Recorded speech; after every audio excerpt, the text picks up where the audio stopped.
ಸುಭಾಷ್ ಪಾಳೇಕರ್ ಕೃಷಿ ಪದ್ಧತಿ ಹಾ ಅದು ಅನುಷ್ಠಾನಗೊಳ್ಬೇಕ್ರಿ. ಹಾ ಮತ್ತು ಸಾಧ್ಯ ಆದಷ್ಟು ನಮ್ಮ ರೈತರು ಆ ಕಾರ್ಯಾಗಾರದೊಳಗೆ ಭಾಗವಹಿಸ್ಬೇಕ್ರಿ. ಅಂದ್ರೆ ಶಿಕ್ಷಣ ಸಿಗ್ತೈತಿ. ಇಲ್ಲ ಸಿಗೋದಿಲ್ಲ.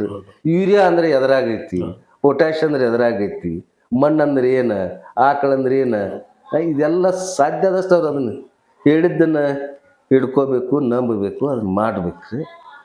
ಮುಂದೆ ಈ ಮಣ್ಣು ನಾಳೆ ನನ್ನ ಮಗುವಿಗೆ ಬೇಕು ಅನ್ನುವಂಥ ಪ್ರಜ್ಞೆನೂ ಬೇಕು. ಆತ್ಮೀಯ ವೀಕ್ಷಕರೇ, ನಮ್ಮ ನಿರ್ಮಲ ವಾರ್ತೆ ಯೂಟ್ಯೂಬ್ ವಾಹಿನಿಗೆ ಹೃತ್ಪೂರ್ವಕವಾದ ಸ್ವಾಗತ.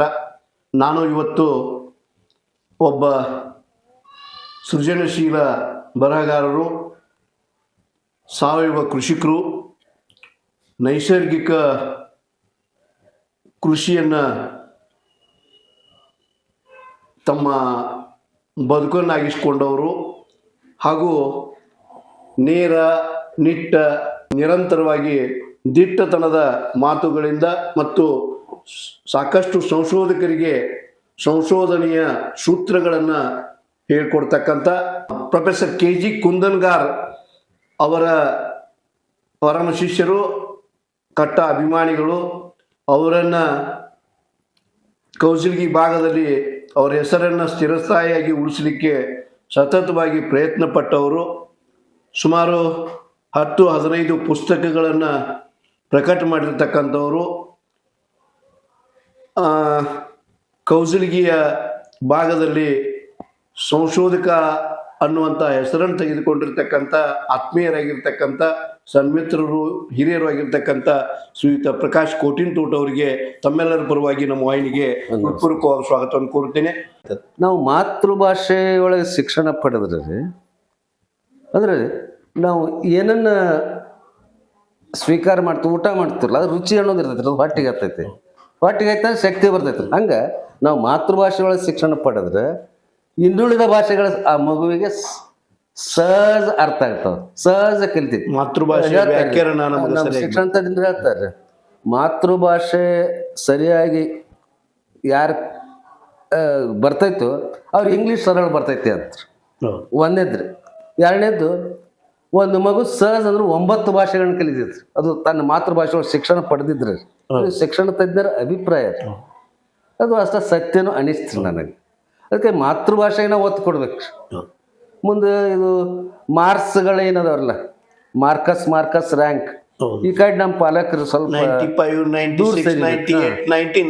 ಅದು ದೂರ ಸರಿ ಇಲ್ಲ, ಇವ್ರು ಇನ್ನೂ ದೂರ ಸರಿಲಿಲ್ಲ ಅಂದ್ರೆ ಈ ಪಾಲಕರ ನಾವು ಏನದಾರ ಇವ್ರು ಮತ್ತೆ ಇವ್ರಿಗಿನ್ನೂ ಅಷ್ಟು ನಾವು ವೃದ್ಧಾಶ್ರಮಗಳನ್ನ ಕಟ್ಟಬೇಕಾಗ್ತದೆ. ಆ ಮಗುವಿಗೆ ಪ್ರೀತಿ ವಾತ್ಸಲ್ಯ ಸಿಗೋದಿಲ್ಲ ಈ ಶಾಲೆಗಳಿಂದ. ಆಮೇಲೆ ಸರ್ಕಾರಿ ಶಾಲೆಗಳು ಹೇಳಿನ್ರಲ್ಲ, 57,000 ರೂಪಾಯಿ ಖರ್ಚು ಮಾಡಕೈತಿ ಸರ್ಕಾರ, ಪುಸ್ತಕಗಳು ಕೊಡಾಕತೈತಿ. ಆದ್ರೆ ಅಲ್ಲಿ ಶಿಕ್ಷಕರಿಗೆ ಭಾಳಷ್ಟು ಅವು ಇವು ಉಪಾಧ್ಯಾಯ ಕೆಲಸ ಭಾಳ ಒತ್ತಡದೊಳಗೆ ಆ ಶಿಕ್ಷಕನ ಸಿಲುಕು ಸಾಕೈತಾರೆ. ಅದು ಆಗ್ಬಾರ್ದು. ಶಿಕ್ಷಕ ಫ್ರೀಯಾಗೇ ಇರ್ಬೇಕು.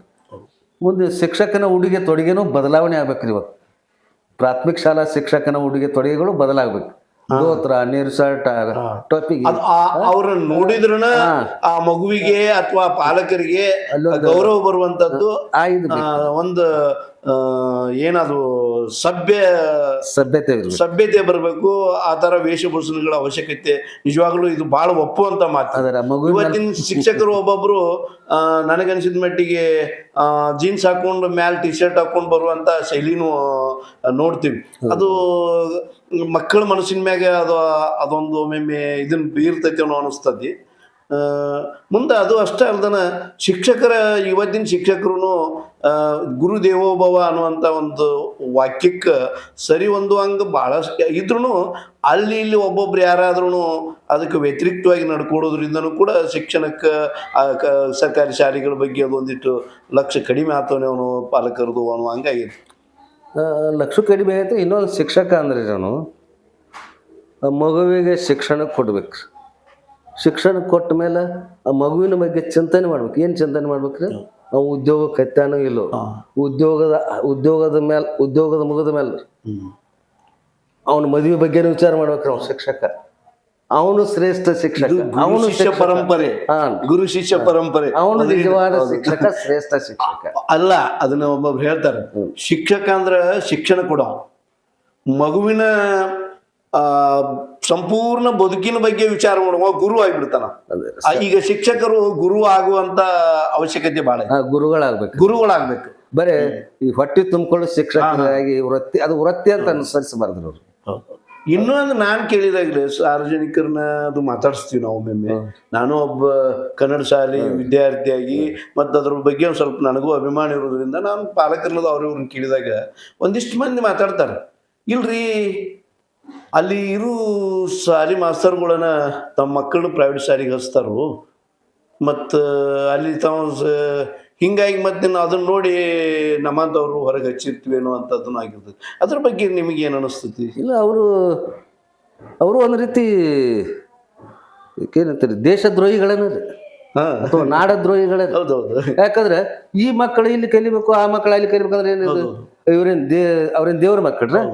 ಉದಾಹರಣೆಗೆ ಎಲ್ಲೇ ಒಬ್ಬೊಬ್ರು ಅದು ಒಳ್ಳೆ ಬೆಳವಣಿಗೆ. DC-ಗಳು ಅಥವಾ ದೊಡ್ಡ ದೊಡ್ಡ ಅಧಿಕಾರಿಗಳು ತಮ್ಮ ಮಕ್ಕಳು ತನ್ನ ಕನ್ನಡ ಶಾಲೆಗೂ ಅಂಗನವಾಡಿಗೆ ಹಚ್ಚುವಂತ ಎಲ್ಲೆಲ್ಲೂ ಉದಾಹರಣೆಗಳು, ಅಥವಾ ಏನು ಪ್ರಚಾರಕ್ಕಾಗಿ ಮಾಡ್ತಾರೋ ಗೊತ್ತಿಲ್ಲ, ಒಂದಿಷ್ಟು ಬರ್ತಾವ. ಅದೇನೋ ಆಶಾಭಾವನೆ.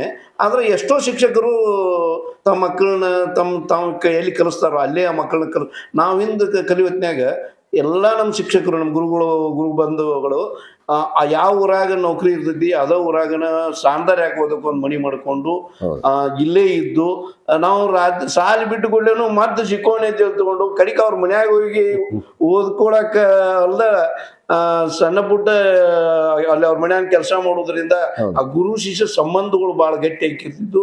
ಮುಂದೆ ನಾವು ಅಲ್ಲೇ ಒಮ್ಮೆ ಊಟ ಮಾಡಿ ಅವ್ರ ಮನ್ಯಾಗ ಒಂದೊಂದಿನ ಎಲ್ಲೇ ಊರು ಬರ್ತಾವ, ಅವ್ರ ಮನ್ಯಾಗ ಅವ್ರ ಜೋಡಾಗಿ ಎಲ್ಲೇ ಇರುವಂತ ಪ್ರಸಂಗ ಇರ್ತಿತ್ತು. ಇವತ್ತು ಆ ಅವಿನಾಭಾವ ಸಂಬಂಧ ಶಿಷ್ಯರಲ್ಲಿ ಇಲ್ಲ ಆಗ್ಬಿಟ್ಟೈತಿ. ಅದಕ್ಕೆ ಅದು ಅವ್ನು ಕಲ್ಸಾಕ್ ಪಗಾರ ತಗೋತಿರ್ತಾನೆ, ಕಲಿಸ್ತಾನು, ನಾವು ಪೀ ಕೊಟ್ಟಿರ್ತೀವಿ, ಕಲಿತೀವಿ, ಇಷ್ಟ ಆಗಿಬಿಟ್ಟೈತಿ ವಿದ್ಯಾರ್ಥಿಗಳಿಗೆ. ಆ ಸಂಬಂಧಗಳು ಉಳಿವಲ್ಲು. ಅದು ಇನ್ನೊಂದು ಏನಾಗೈತ್ರಿ, ವ್ಯವಸ್ಥೆ ಅಥವಾ ಈ ಸರ್ಕಾರ ಅಥವಾ ಈ ಕಾನೂನು ಅನ್ನೋ ಒಂದು ವ್ಯವಸ್ಥೆ ಒಳಗೆ ಟ್ಯೂಷನ್ ಕ್ಲಾಸ್ ನಡೆಸಬಾರ್ದು ಅನ್ನೋದು ಒಂದು ಗೊಂದಲ ಐತ್ರಿ. ಆಮೇಲೆ ಸಾಯಂಕಾಲ ಟ್ಯೂಷನ್ ಅಂತೂ ಇದ್ದೇ ಇದ್ದೀವ್ರಿ ಮೊದಲ. ಆಗ ಅವರು ನಿಜವಾದ ಶಿಕ್ಷಕರು ಆಗಿದ್ರು. ಅಲ್ಲ, ಅವ್ರು ಟ್ಯೂಷನ್ ಅನ್ನತ್ತಿದ್ದಿಲ್ಲ, ಅದಕ್ಕೆ ಅವ್ರು ಶಿಕೋನ್ ಎತ್ತಿದ್ರು. ಅವ್ರು ಯಾರ ಆತ್ಮೀಯ ವಿದ್ಯಾರ್ಥಿಗಳು ಏನಿದ್ರು ಅವ್ರ ಪಾಲಕರು ಹೋಗಿ ಕಳಿಸ್ಕೊಡ್ತಿದ್ರು ಅವ್ರನ್ನ. ಅದು ಏನ್ರಿ, ಹುಡುಗಟ್ಟಿ ಹಾಕೋ ಮಬ್ಬದ ನೀವು ಮನ್ಯಾಗ ಇದನ್ನ ಮಾಡ್ರಿ ಅಂತಿದ್ರು. ಆ ಚಿಮ್ನಿ ಬೆಳಕಿನಾಗು ಲಾಟನ್ದಾಗು ಲಾಟನ ತಗೊಂಡು ಬಂದು ಅವ್ರು ಯಾವ್ದು ಅಪೇಕ್ಷೆನೂ ಏನ್ ಪೇಮೆಂಟ್ ಇಲ್ಲ, ಏನಿಲ್ಲ, ಉಚಿತ ಶಿಕ್ಷಣ ಇರ್ತೈತ್ರಿ. ಆ ಒಂದು ದಿನಮಾನಗಳು ಬರ್ಬೇಕ್ರಿ, ಒಂದು ಅವಶ್ಯ ಐತ್ರಿ. ಆಮೇಲೆ ಇವತ್ತು ಸುಭಾಷ್ ಪಾಳೇಕರ್ ಕೃಷಿ ಪದ್ಧತಿ ಅದು ಅನುಷ್ಠಾನಗೊಳ್ಬೇಕ್ರಿ. ಮತ್ತು ಸಾಧ್ಯ ಆದಷ್ಟು ನಮ್ಮ ರೈತರು ಆ ಕಾರ್ಯಾಗಾರದೊಳಗೆ ಭಾಗವಹಿಸ್ಬೇಕ್ರಿ, ಅಂದ್ರೆ ಶಿಕ್ಷಣ ಸಿಗ್ತೈತಿ. ಇಲ್ಲ ಸಿಗೋದಿಲ್ರಿ. ಯೂರಿಯಾ ಅಂದ್ರೆ ಎದುರಾಗೈತಿ, ಪೊಟ್ಯಾಶ್ ಅಂದ್ರೆ ಎದುರಾಗೈತಿ, ಮಣ್ಣಂದ್ರೆ ಏನು, ಆಕಳಂದ್ರೆ ಏನು, ಇದೆಲ್ಲ ಸಾಧ್ಯ ಆದಷ್ಟು ಅವ್ರು ಅದನ್ನು ಹೇಳಿದ್ದನ್ನು ಹಿಡ್ಕೋಬೇಕು, ನಂಬಬೇಕು, ಅದನ್ನ ಮಾಡ್ಬೇಕ್ರಿ. ಮುಂದೆ ಈ ಮಣ್ಣು ನಾಳೆ ನನ್ನ ಮಗುವಿಗೆ ಬೇಕು ಅನ್ನುವಂಥ ಪ್ರಜ್ಞೆನೂ ಬೇಕ್ರಿ. ಯಾಕಂದ್ರೆ ಇಲ್ಲಾಂದ್ರೆ ನಾವು ಟ್ರ್ಯಾಕ್ಟರ್ ತಂದು ಈ ಕೆಮಿಕಲ್ಸ್ ಹೋಗೋದು, ಮಣ್ಣು ಹಾಳು ಮಾಡಿ ಭಾಳ ಇನ್ನೊಂದು 20 ವರ್ಷ 30 ವರ್ಷ ಬರ್ತೈತಿ, ಮುಂದೆ ಏನು ಮಾಡೋರು. ನನಗೂ ಎಷ್ಟೋ ಜನ ಬುದ್ಧಿವಾದ ಹೇಳಿರಿ, ಇಂದಿರಾವ್ರು ಯಾರ್ರಿ, ನಾಳೆ ಸಾಯವ್ರು ಯಾರ್ರಿ, ಹೋಗಿರಿ ಯೂರಿಯಾ ಅಂದ್ರಿ ಏನ್ರಿ. ಇನ್ನು ಈ ಸುತ್ತು ಕಡೆ ಸಮಾಜ ಇರ್ತೈತಿ ಅಲ್ರಿ, ನಾವು ಹಾಕವ್ರ ಅಂದ್ರೆ ನೀವು ಹಾಕವ್ರ ಅಂದ್ರೆ ನಾ ಪೈಸನ್ ತಗೋತನತ್ತೇನ್ರಿ, ಆ ಥರನೂ ಆಗೈತಿ. ಹೌದ್ರಿ, ನಾ ಸತ್ತೋಗಿ ಬಿಡ್ತೇನತ್ತೇನ್ರಿ. ಆಮೇಲೆ ಇನ್ನೊಬ್ಬ ಅಡ್ನಾಡ್ ಬ್ಯಾಂಕಿನವ್ ಬಂದ್ರಿ, ಆರ್ಥಿಕವಾಗಿ ಪೂರ್ಣ ದುರ್ಬಲ್ರಿ. ಅವ್ನು ನೋಡಿದ್ರೆ ರಾಶಿ ರೀ, ಒಂದು 8 ಚೀಲ ಗೊಂಜಾಳ, 1-2 ಚೀಲ ಹೆಸರ, 1-2 ಚೀಲ ಅಲಸಂದಿ, ಇದು ಒಂದೇ ಕಾಲದಾಗ ಬಂದು ಬೆಳೀರಿದ. ಗೊಂಜಾಳದೊಳಗೆ ಒಂದು ಗೊಂಜಾಳ ಹೋಗಿದ್ದು, ಒಂದು ಅಲಸಂದಿ ಹೋಗಿದ್ದು, ಒಂದು ಗೊಂಜಾಳ ಹೋಗಿದ್ದು, ಮಿಕ್ಸ್ ಬೆಳೀರಿ. ಅವ್ ನೋಡಿ ಸಾಲ ಕೊಡ್ತಾನೆ ಬರ್ರಿ ಅಂದ. ಹೋದಿರಿ, ಹೋದ್ಕೂಡ್ಲೆ ನೀವು ಈ ಕೃಷಿ ಮಾಡೋರ ನಮ್ಮ ಬ್ಯಾಂಕ್ ಸಾಲ ಯಾವತ್ತು ತೀರ್ಸವ್ರಿ ಅಂತ. ಇವು ಕೆಲವೊಂದು ಮಾರಕ ಕಾನೂನುಗಳು ಅದಾವ್ರಿ. ಅದಕ್ಕೆ ಇವತ್ತೇನೋ ನರೇಂದ್ರ ಮೋದಿ ಈ ನೈಸರ್ಗಿಕ ಕೃಷಿ ಏನೋ ಒಂದಿಷ್ಟು ಒತ್ತು ಕೊಟ್ಟದಾರ್ರಿ. ಇವತ್ತೇನೋ ಒಂದು ಕಾರ್ಯಕ್ರಮ ಪ್ರಾರಂಭ ಮಾಡಕತ್ತಾರ್ರಿ, ಇನ್ನೂ ಅದು ಯಾಕೋ ಅನುಷ್ಠಾನಗೊಂಡಿಲ್ರಿ. ಏನೇನೋ ದುಡ್ಡು ಇಟ್ಟಾರ ಅದಕ್ಕೆ ಸಾಕಷ್ಟ. ಈಗ ಅಲ್ಲಿ ಅವ್ರು ಸಾಂಕೇತಿಕವಾಗಿ ಉದ್ಘಾಟನೆನೂ ಆಗ್ಯದವ್ರಿ. ಈಗ ಆ ದಿಶೆ ಒಳಗೂ ನಾನು ಸರ್ಕಾರದೊಳಗ ತಜ್ಞರು ಏನಾದ್ರು ಶಿಫಾರಸು ಮಾಡಿದ ಮ್ಯಾಗ ಅಲ್ಲಿ ಒಂದಿಷ್ಟು ಕೃಷಿ ಬಗ್ಗೆ ಅಥವಾ ಸಾಮಾಜಿಕ ಕಳಕಳಿ ಇರ್ತಕ್ಕಂಥವ್ರು, ರೈತರ ಬಗ್ಗೆ ಕಾಳಜಿ ಇರ್ತಕ್ಕಂಥವ್ರು, ಸಾಕಷ್ಟು ರಾಜಕಾರಣಿಗಳು ಒಳ್ಳೆಯವ್ರು ಅದಾರ, ಅದು ನಾವೆಲ್ಲರೂ ಒಂದ ತಕ್ಕಡಿ ತಗೋಂಗಿಲ್ಲ. ಆದ್ರೆ ಅವ್ರು ಮಾಡಿದ್ದನ್ನ ಇಲ್ಲಿ ಇಂಪ್ಲಿಮೆಂಟ್ ಮಾಡ್ಕೊಡೋದನ್ನ ಅಧಿಕಾರಿಗಳು ಒಂದಿಷ್ಟು ತಾವು ತಮ್ಮ ಟಾರ್ಗೆಟ್ ಮುಟ್ಟಿಸಲಾಗಿ ಏನಾದ್ರು ಅದೊಂದು ಕಾರ್ಯಕ್ರಮ ಅಂದ್ಬಿಡ್ತಾರೋ, ಅನರ್ಹರನ್ನ ಅದಕ್ಕೆ ಆಯ್ಕೆ ಮಾಡ್ತಾರೋ. ಇವರು ನಾವು ಅದನ್ನ ನಮ್ಮಂತವ್ರ ತಗೊಂಡ್ ಕೇಸಿಂದ ಅದನ್ನ ದುರುಪಯೋಗ ಮಾಡ್ಕೊಳ್ಳೋದ್ರಿಂದ ಅದು ಎಲ್ಲಿ ಮುಟ್ಟಬೇಕು ಅಥವಾ ಅದು ಏನು ಮಾರ್ಮಿಕವಾಗಿ ಅದು ಪ್ರತಿಫಲ ಕೊಡಬೇಕು ಅಷ್ಟು ರಿಸಲ್ಟ್ ಕೊಡುದಿಲ್ಲ. ಹಿಂಗಾಗಿ ಅದ ಹಾಡ ಅದೇ ರಾಗ ಅನ್ನೋ ಹಂಗಾಗಿ ಬಿಡಾಕತ್ತೈತಿ. ಇಲ್ಲ ಅದು ಏನೋ ಅದೊಂದು ಕಾಟಾಚಾರದ ಕಾರ್ಯಕ್ರಮ ಅಂತೇಳಿ ಹಿಂಗೊಂದು ಜಡ್ ಐತ್ರಿ ಇದು ಇಲಾಖೆ ಒಳಗೆ. ಮುಂದಿನ ಈ ಕೃಷಿ ವಿಶ್ವವಿದ್ಯಾಲಯಗಳದವ್ರಿ, ಅಲ್ಲಿ ಕಲಿಯುವಂಥ ವಿದ್ಯಾರ್ಥಿನಿಯರು ಅದಾರ್ರಿ. ಅವರು ವಿದ್ಯಾರ್ಥಿನಿಯರು BSc ಅಗ್ರಿ ಇರಲಿ, MSc ಅಗ್ರಿ ಇರಲಿ, ಇಲ್ಲಿ ಈ ರೈತ ಮಕ್ಕಳನ್ನ ಅವರು ಮದುವೆ ಆಗಬೇಕು, ತಾವು ಕಲಿತ ಶಿಕ್ಷಣವನ್ನು ಶಿಕ್ಷಣ ಪಡೆದಾರ್ರಿ. ಅವ್ರು ಇಲ್ಲಿ ಭೂಮಿ ಒಳಗೆ ಬಂದು ಪ್ರಯೋಗ ಮಾಡಿದ್ರು. ರೈತರ ಮಕ್ಕಳನ್ನಾದ್ರ ಭೂಮಿ ಇರ್ತೈತಿ, ಶಿಕ್ಷಣ ಕಲ್ತದ್ದು ಸಾರ್ಥಕ ಆಕೈತ್ರಿ. ಅವರು ಕಲಿದು BSc agri MSc agri multinational ಕಂಪ್ನಿಗೆ ಹೋಗಿ ಬೇರೆ ಕೆಲಸ ಮಾಡಿಕೆಂದ ವೈಟ್ ಕಾಲರ್ ಜಾಬ್ ಬೇಡ್ತಾರ. ಪುಣೆ ಒಂದು ಕಾಲಕ್ಕೆ ವಿದ್ಯಾ ಕೇಂದ್ರ ಇರೋದು. ಅಲ್ಲಿ ಒಬ್ಬ ವಿದೇಶಿ ವಿದ್ವಾಂಸ ಬಂದಿರ್ತಾನ್ರಿ. ಅದಕ್ಕಂದ್ರೆ ಸ್ನೇಹ ಸಮ್ಮೇಳನ ಗ್ಯಾದರಿಂಗ್ ಅಂತಿರಲ್ಲ, ಆಗ ಬಂದಾಗ ಒಂದು ವಿದ್ಯಾರ್ಥಿಗಳಿಗೆ ಕರೆ ಕೊಡ್ತಾನ್ರಿ. ಅವನು ಏನು ಕೊಡ್ತಾನಂತಂದ್ರೆ, ನೀವು ಯಾರು ಪ್ರಥಮ ಶ್ರೇಣಿಯಲ್ಲಿ ಉತ್ತೀರ್ಣರಾಗಬೇಡಿರಿ, ದಯವಿಟ್ಟು ತೃತೀಯ ಶ್ರೇಣಿಯಲ್ಲಿ ಉತ್ತೀರ್ಣರಾಗಿರಿ. ಕಾರಣ ನಿಮ್ಮ ನಾಡು, ನಿಮ್ಮ ನೆಲ, ನಿಮ್ಮ ಜಲ ಅದು ಉಳಿಬೇಕಾದ್ರೆ ನೀವು ತೃತೀಯ ದರ್ಜೆ ಒಳಗೆ ಉತ್ತೀರ್ಣರಾಗಬೇಕು ಅಂತ ಕರೆ ಕೊಡ್ತಾನೆ ಅವನು. ಒಳ್ಳೆ ಇದನ್ನ ಸುಧೀರ್ ಅವರು ಕೂಡ, ಚಿತ್ರನಟ ಸುಧೀರ್ ನಮ್ಮಲ್ಲಿ ಒಮ್ಮೆ ಕಾರ್ಯಕ್ರಮಕ್ಕೆ ಚುನಾವಣೆಗೆ ಪ್ರಚಾರಕ್ಕೆ ಬಂದಿದ್ರು. 94ರಾಗಿರ್ಬೋದು, ನಾನು ಕರ್ಕೊಂಡ್ ಬಂದಿದ್ನಿ ಅವ್ರನ್ನ. ಅವಾಗೂ ಅವರು ಮಾತಾಡಿದ್ರು, ಈ ದೇಶ ಅಥವಾ ಈ ಒಕ್ಕಲ್ತನ ರೈತ ಪರಂಪರೆ ಉಳಿಬೇಕಂತಂದ್ರೆ SLC ಫೇಲ್ ಆಗ್ಬೇಕಂದವ್ರು. ಅಂದ್ರೆ ಒಬ್ಬೊಬ್ರು ಕಠೋರವಾಗಿ ಮಾತಾಡ್ತಾರ ಅನ್ನೋದು ಅದ್ರೊಳಗೆ ಸತ್ಯ ಇರ್ತೈತಿ. ಅದಕ್ಕೆ ಈ ದಿಶೆ ಒಳಗೆ ಸರ್ದಾರ್ ವೀರಗೌಡರು ಅಂತ ಹೇಳಿ ಬರ್ತಾರೆ. ಅವರು ಬಹುಶಃ ಲೋಕಸಭಾ ಸದಸ್ಯರು, ರಾಜ್ಯಸಭಾ ಸದಸ್ಯರು ಇದ್ದಾರೆ. ಬೈಳಾ ವಿದ್ಯಾಪೀಠ ಸ್ಥಾಪನೆ ಮಾಡಿದ್ದಾರೆ. ಅವ್ರಿಗೆ ಪದ್ಮಶ್ರೀ ಪ್ರಶಸ್ತಿನೂ ಬಂದಿತ್ತು. ಅವ್ರಿಗೆ ಭಾಳ ಅದ್ಭುತ ಕೆಲಸ ಮಾಡಿದ್ರು. ಅವರು ತೃತೀಯ ವರ್ಗದೊಳಗೆ ಉತ್ತೀರ್ಣರಾದ್ರು ಪುಣೆ ಒಳಗೆ BA ರಾಗ. ಹೀಗಾಗಿ ಅದು ಒಳ್ಳೆ ಕೆಲಸ ಆಯ್ತು. ಈಗ ಉಳಿದದ್ದು ತಮ್ದು ಹೆಂಗ ಜೀವನ? ಕೃಷಿ ಜೊತೆ ಬರವಣಿಗೆ ಐತ್ರಿ. ಈಗ KG ಕುಂದನಗಾರರ ಮಾದೇವಿ ಅಕ್ಕ ಪುಸ್ತಕದ ಒಂದು ಪರಿಚಯ ಬರೆಯಾಕೈತೇನ್ರಿ. ವಿಮರ್ಶೆ ಮಾದೇವಿ ಅಕ್ಕನ ಬಗ್ಗೆ ಒಂದು ಪುಸ್ತಕ ಮಾಡಿ ಅವ್ರದ್ದು ಐತ್ರಿ. ಅದು 37ನೇ ಇಸ್ವಿಯೊಳಗೆ ಬಂದೈತ್ರಿ. ಭಾಳ ಅದ್ಭುತ ಪುಸ್ತಕ ಐತ್ರಿ. ಅದು ಮರುಮುದ್ರಣ ಮಾಡಿಸ್ಬೇಕಂತ ಎಲ್ಲೆಲ್ಲೋ ಪ್ರಯತ್ನ ಮಾಡಿದ್ವಿ, ಅದೇನಾಗಲಿಲ್ಲ ರೀ. ಈ ಸರ್ಕಾರ ಅನ್ನೋ ವ್ಯವಸ್ಥೆ ಮರುಮುದ್ರಣ ನಮ್ಮಲ್ಲಿ ಅವಕಾಶ ಇಲ್ಲ ರೀ ಅಂತಂದ್ರೆ. ಒಮ್ಮೆ ಯಾವಾಗ ಸಹಜ ಬೆಂಗಳೂರಿಗೆ ಹೋದಾಗ ಎಂತೆಂಥ ದಿಗ್ಗಜರು ಅನ್ನಿಸ್ಕೊಂಡವ್ರು ಎಲ್ಲ ಪುಸ್ತಕಗಳು ಮರುಮುದ್ರಣ ಆಗ್ಯಾವ. ಸಾಕಷ್ಟು ಅವರು ಆಗಲಿಲ್ಲ ರೀ. ಅದನ್ನ ಅದು ಒಂದು ಕಾಪಿ ಐತೆ ಅಷ್ಟೇ. ಅದು 37ನೇ ಇಸ್ವಿಯೊಳಗೆ ಪ್ರಕಟ ಆದದ್ದು. ಅದನ್ನ ಇದ್ದಿದ್ರೊಳಗೇನು ಅಷ್ಟು ಲೈನ್ ಪರಿಚಯ ಮುಖಾಂತರ ಅವರು ಕಾರ್ಯಕ್ಷೇತ್ರ ಕರ್ನಾಟಕದ ಯೂನಿವರ್ಸಿಟಿಗೆ ಬಹಳಷ್ಟು ಕೊಡುಗೆ ಐತೆ ಅವ್ರದ್ದು. ಅವರು ಕೂಡ ತಾವು ಸಾಕಷ್ಟು ಯೋಜನೆಗಳು ಅದಾವ, ಅದ್ರಾಗ ಹಾಕಿ ಮಾಡ್ಬೋದಾಗಿತ್ತು ಅದನ್ನ ಮರುಮುದ್ರಣ. ಅದು ಇಲ್ಲ, ಅದು ಕುಂದನಗಾರರು ಕೊಲ್ಲಾಪುರದೊಳಗೆ ಉಳಿದ್ರಿ. ಕೊಲ್ಲಾಪುರದೊಳಗೆ ಉಳ್ಕೊಂಡು ಈ ಕರ್ನಾಟಕವನ್ನು ಕಟ್ಟಿದವ್ರಿ. ಕರ್ನಾಟಕ ಇದ್ದವ್ರಿಗೆ ಅದು ಸರಿಯಾಗಿ ತಿಳಿತೋ ತಿಳಿಲಿಲ್ಲೋ ಏನೋ ರೀ ಅದು. ಹಿಂಗಾಗಿ ಅದು ಒಂದು ದೊಡ್ಡ ದುರಂತನ. ಕುಂದನಗಾರ ಮಾಡಿದ ಕೆಲಸ ಭಾಳ ದೊಡ್ಡದೈತ್ರಿ. ಅದು ದುರ್ದೈವನು ಅಥವಾ ಅನಿವಾರ್ಯನು. ಅದು ಕೌದಲಿಗೆ ಅವ್ರು. ಯಾಕಂದ್ರೆ ನಾನು ಕೌದಲಿಗೆ ಅವ್ರಲ್ಲ, ಅದಕ್ಕೇನೋ ಅವ್ರ ಊರವ್ರ ಬಗ್ಗೆ ಹೇಳ್ತಾನೆ ಬಿಡ ಹಿಂಗೂ ಆಗ್ಬಾರ್ದಲ್ಲ. ಅವರು ಭಾಳ ಅದ್ಭುತ ಒಂದು ಇದ್ರನ್ನ. ಅದಕ್ಕೆ ಅವ್ರಿಗೆ ಕನ್ನಡದ ಮಹಾನ್ ಮಹರ್ಷಿ ಅಂತ ಕರಿತೀನಿ. ಒಂದು ಶಾಸನಗಳ ತಜ್ಞನೂ ಅವ್ರಿ, ನಾಣ್ಯಶಾಸ್ತ್ರದ ಪ್ರಥಮ ತಜ್ಞನ ಅವ್ರಿ. ಏನು ಉತ್ತರ ಕನ್ನಡ ಪ್ರಥಮ ಅಂತ ಬರ್ತೈತಿರಲ್ಲ, ಕನ್ನಡದೊಳಗೆ MA ಪದವೀಧರ ಪ್ರಥಮ ರೀ. ಕೋಲ್ಹಾಪುರ ರಾಜಾರಾಮ್ ಕಾಲೇಜಿನೊಳಗೆ ಪ್ರಥಮ ಕನ್ನಡ ಪ್ರಾಧ್ಯಾಪಕ, ಧಾರವಾಡ ಕರ್ನಾಟಕ ಕಾಲೇಜಿನ ಪ್ರಥಮ ಕನ್ನಡ ಪ್ರಾಧ್ಯಾಪಕ. ಏನ್ರಿ ಪ್ರಥಮನು ಏನು ಬರ್ತಾವ್ರಿ ಎಲ್ಲ. ಆದ್ರೆ ಅದ್ರಾಗ ಇಲ್ಲಿ ವಿಜಾಪುರ ಜಿಲ್ಲಾದೊಳಗೆ ಯಾರು ಸ ಮಾಳ್ವಾಡ್ರಿ, ರಾಮ್ ಜಾಧವ, ಆಮೇಲೆ ಭಾಳಷ್ಟು ಜನ ರೀ, BD ಜತ್ತಿ, ಇವರೆಲ್ಲ ಅವತ್ತು ಕೊಲ್ಹಾಪುರಕ್ಕೆ ಹೋಗ್ಯಾರ, ಕಲಿಯಾಕೆ ಹೋಗ್ತಿದ್ರಿ. ಇದೀಗ ಹೇಳಿನ್ರಲ್ಲ, ಶಿಕ್ಷಕ ಅದನ್ನ ಹೆಂಗಿರ್ಬೇಕು ಅನ್ನೋದು, ಶ್ರೇಷ್ಠ ಶಿಕ್ಷಕ ಆ ನಿಟ್ಟಿನೊಳಗೆ ಕೆಲಸ ಮಾಡಿದವ್ರು. ಭಾಳ ಅದ್ಭುತ ಇದ್ರಿ. ಅವರು ಒಬ್ಬರು ಶಿವಶರಣರ ಜೊತೆ ತಮ್ಮ ಜೀವನ ಸವಿಸಿದವ್ರಿ. ಭಾಳ ದೊಡ್ಡ ಸ್ವಾಭಿಮಾನಿ ರೀ. ಆಮೇಲೆ ನೋಡ್ರಿ, ಇವತ್ತು ಪುಸ್ತಕಗಳ ಬಗ್ಗೆ ಏನೋ ಪ್ರೊಫೆಸರ್ ಇರ್ತು ಏನೋ ಆಗಿರ್ತೀವಿ ರೀ, ಪುಸ್ತಕ ಯಾರ್ಯಾರು ಕೊಟ್ಟಿರ್ತಾರ ತಂದು ಇಟ್ಕೊಂಡಿರ್ತೀವಿ, ವಯಸ್ಸಾತೋ ಏನೋ ಆದ ಕೂಡಲೇ ಅವ್ನ ಪುಸ್ತಕಗಳು ಕೊಟ್ಟು ಬಿಡ್ತಾರೆ, ಮನ್ಯಾಗ ಇಟ್ಕೊಳ್ಳೋದಿಲ್ಲ ರೀ. ಅವ್ರು ಹೆಂಗೆ ರೀ, ಅವರು ಮನೆಯೊಳಗೆ ರಾಜಾರಾಮ್ ಕಾಲೇಜಿಗೂ ಎಷ್ಟು ಪುಸ್ತಕಗಳು ತರ್ತಿರಲ್ಲ ಅಷ್ಟು ಪುಸ್ತಕ ನಮಗೂ ಸ್ವಂತ ಖರೀದಿ ಮಾಡ್ತಿರತ್ರಿ ಅವರು. ಈ ನಿಚ್ಚಿನ ಕೈಚ್ ಪುಸ್ತಕ ತಾವು ಕುಂದನ್ಗಾರ ಬೆಳಗಾವ್ದಾಗ ರೀ. ಕುಂದನ್ಗಾರ ಆಮೇಲೆ ಮೇನ್ ಅವ್ರು ನಿಮ್ಮ ಒಂದು ಪುಸ್ತಕದಲ್ಲಿ ಓದಿನ ನಾನು. ಆ ಕುಂದನ್ಗಾರ್ ಏನೋ ಬಾಳ ಪರಿಸ್ಥಿತಿ ಇದಾದಾಗ ಪುಸ್ತಕ ಯಾವ್ದು ಪಾವಟೆ ಅವರು 25,000 ರೂಪಾಯಿ ಚೆಕ್ ಕೊಟ್ಟು ಕಳಿಸಿರ್ತಾರೆ. ಅದ್ರದ್ದು ನಾನು ಪುಸ್ತಕದಲ್ಲಿ ಓದಿನ. ಅದ್ರ ಎಂತ ಪುಸ್ತಕ ಪ್ರೇಮಿ ರೀ. ಇವತ್ತಿನ ಪುಸ್ತಕಗಳ ಸ್ಥಿತಿಗತಿ ಹೆಂಗೈತ್ರಿ, ಇವತ್ತು ಗ್ರಂಥಾಲಯಗಳಂದ್ರೆ ಪುಸ್ತಕಗಳನ್ನ ಸಂರಕ್ಷಣೆ ಮಾಡ್ಬೇಕ್ರಿ. ಇವತ್ತು ಏನ್ ಮಾಡಕತ್ತಾರೆ, ನಾ ಒಂದ್ ಕಡೆ ಹೋಗಿನ್ರಿ, ಇದ್ರಾಗ ಯಾವ್ದು ಬೇಕು ತೋರಿ ಓದ್ರಿ ಅಂತಂದ್ರಿ. ಅವು ಜಿಲ್ಲಾ ಗ್ರಂಥಾಲಯ ಪುಸ್ತಕಗಳ್ರಿ, ಕೊಂಡವಾಡ್ರಿ ಲೈಬ್ರರಿ ಪುಸ್ತಕಗಳ್ರಿ, ಏನೋ ಬೇರೆ ಕಡೆ ಒಂದ್ ಕಡೆ ಬಂದು ಬೀಳ್ತಿರ್ತಾವ್ರಿ. ಅಂದ್ರೆ ಗ್ರಂಥಾಲಯ ಪುಸ್ತಕಗಳನ್ನ ರಕ್ಷಣೆ ಮಾಡ್ಬೇಕಿರಲ್ಲ. ಇವತ್ತು ಇದು ಒಂದು ದೊಡ್ಡ ಆಘಾತಕಾರಿ ಬೆಳವಣಿಗೆ ಅಂತ ನನಗೆ ಅನಿಸ್ತದೆ. ಮತ್ತು ಇದು ಕುಂದನ್ಗಾರದ ಮಾದೇವ್ಯಕ್ಕನ್ ಬಿಟ್ಟು ತಮ್ಮ ಒಟ್ಟಾರೆ ಇಲ್ಲಿ ತನಕ ಎಷ್ಟು ಕೃತಿಗಳಾಗ್ಯಾವ? ಇಲ್ಲಿ ತನಕ ರೀ ಸುಮಾರಿಗೆ 17 ಅದಂಗೆ ಅದು ರೀ. ಹ್ಞೂ ರೀ. ಕುಂದನಗಾರ ಬಗ್ಗೆ ಒಂದು 4-5 ಆಗ್ಯದ. ಅಂದ್ರೆ ಅವ್ರದ್ದು ನನಗೆ ಹೆಚ್ಚು ಹುಡುಕಾಟ ಇರ್ತಿರಲ್ಲ. ಅದನ್ನ ಬಿಟ್ಟು ಸಾವಯವ ಕೃಷಿ ಬಗ್ಗೆ ಕೃಷಿ ಮತ್ತು ನಾವು ಅನ್ನೋ ಒಂದು ಪುಸ್ತಕ ಬಂದೈತ್ರಿ. ಕೌಸಲ್ಯನಾಥೇಶ್ವರ ವಚನಗಳು ಅಂತೇಳಿ ವಚನ ಸಾಹಿತ್ಯ ಮತ್ತು ಕೃಷಿ ಬಗ್ಗೆ ಒಂದಿಷ್ಟು ವಚನಗಳ್ರಿ, ಅದೊಂದು ಸಂಕಲನ.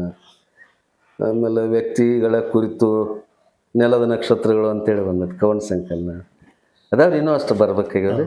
ಆಮೇಲೆ ಒಂದು 3-4 ಜನ ಡಾಕ್ಟ್ರೇಟು ಮಾಡಿದಾರೆ ನಿಮ್ಮ.